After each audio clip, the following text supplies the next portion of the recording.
પિલુવલ કે પરમબીર ઉષા હતું.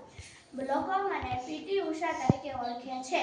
મારો જન્મ 20 મે 1964ના પાયોલીના કેરળમાં થયો હતો. હું જ્યારે ધોરણ 4માં હતી ત્યારે અમારા શાળાના કસરતના શિક્ષકે શ્રી બાલકૃષ્ણને મને ધોરણ 7ના દોડવી સાથે દોડવાનું કહ્યું હતું. તેમાં મારો વિજય થયો હતો. ત્યારથી જ મેં રમતગમતમાં દોડ શરૂ કરી હતી.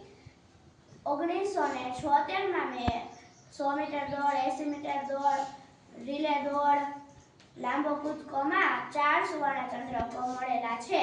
1984માં મને પ્રભાવક દેખનાર તરીકે ભારત સરકારે પદ્મશ્રી અને અર્જુન એવોર્ડ વિભૂષિત કર્યા હતા. આંતરરાષ્ટ્રીય તરીકે મને